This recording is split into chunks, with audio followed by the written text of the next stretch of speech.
There comes a moment when everything that once felt alive grows still. The universe goes silent. No signs, no guidance. The dreams that once spoke in symbols fade. The prayers echo back as whispers of your own voice. You begin to wonder, has something died? Or have you finally reached the edge of where meaning can go? Humanity has always feared silence. In noise, we feel alive because noise keeps us from hearing the truth. But when the universe stops responding, it isn't abandoning you. It's stripping away everything that was never real.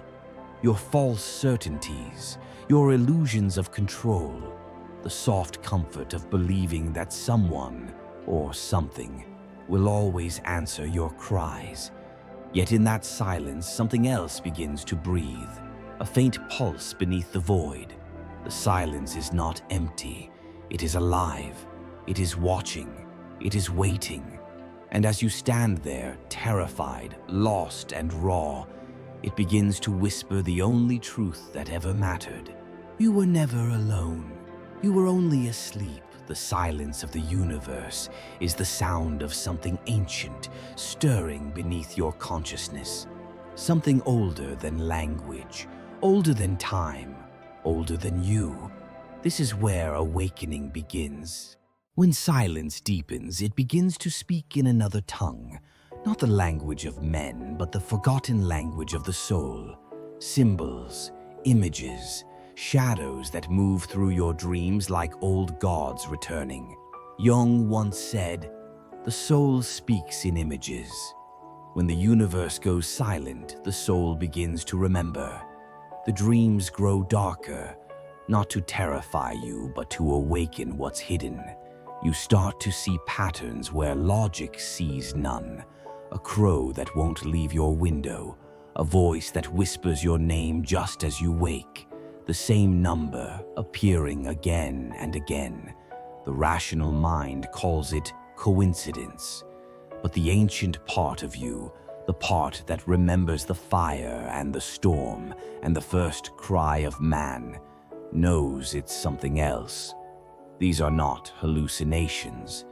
They are messages, fragments of an older consciousness trying to reach through the static. The symbols call you back to the place before words, where knowing was not thought, but feeling. Every image, every dream, every shadow you fear is a letter in the alphabet of the divine. But here's the danger. When you begin to hear this language again, you also begin to lose yourself. The boundaries between you and everything else start to blur. The silence doesn't just surround you anymore. It moves through you. You become the instrument, the receiver, the voice. And through you, something ancient begins to remember itself. In the deepest silence, something stirs. Not a god from the sky, but an ancient presence within the marrow of your being. It moves beneath thought, beneath memory, older than your name, older than the stars. This is the moment the mind calls madness, and the soul calls truth. You feel the tremor, a pressure behind your ribs, a pulse that does not belong to you. The air thickens, the dream changes, the silence breathes, and for a fleeting second you see through the eyes of everything that ever lived.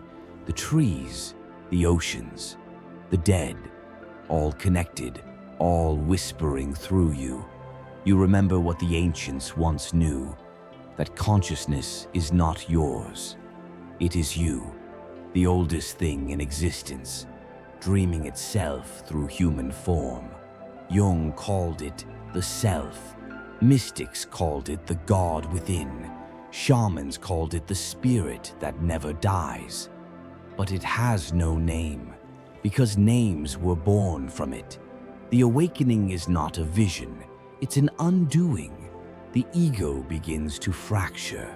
The small self trembles before the immensity that it always denied.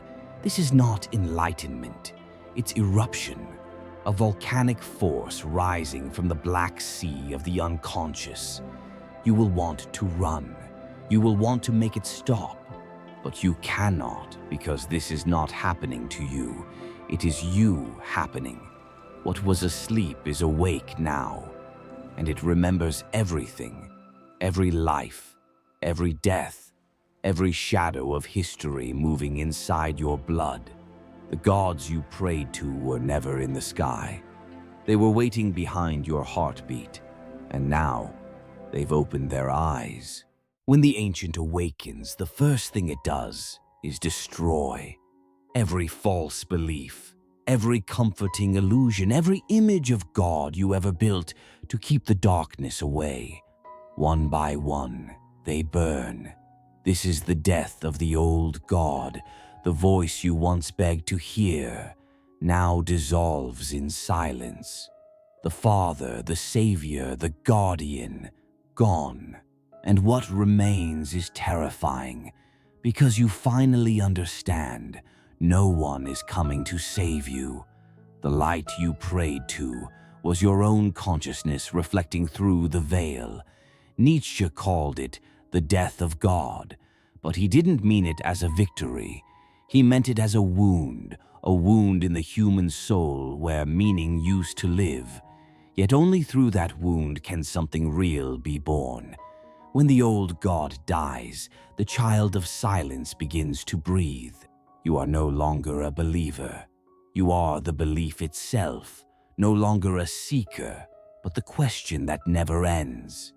This is the moment of sacred despair, the fall before transformation, the death before rebirth. And though it feels like loss, it is, in truth, a kind of mercy. Because the God that dies is only the God that was too small. What remains is vast, impersonal, infinite. The new God does not speak in commandments. It speaks in consciousness. It doesn't promise salvation, only awareness. And for the first time, you begin to see that this was never about God at all. It was about awakening to the divinity that breathes behind your own eyes. The silence remains, but it no longer frightens you. It breathes with you now, calm, steady, alive. You've walked through the fire. You've watched the old gods fall. You've seen the face of the void and found your own reflections staring back. This silence is no longer absence. It is presence, pure, endless presence. The same silence that existed before creation. The same silence that will remain after the last star dies. You have become that silence, the watcher behind thought, the still point of eternity moving through form. Jung once wrote, "Only in the stillness can the self be born." Now you understand. The universe never stopped speaking. It simply changed its voice. And now when you listen, you can hear it in everything. In the wind, in the heartbeat, in the eyes of a stranger. Every breath you take is the ancient awakening itself. Still happening, still remembering. The silence of the universe was never the end. It was the beginning of you.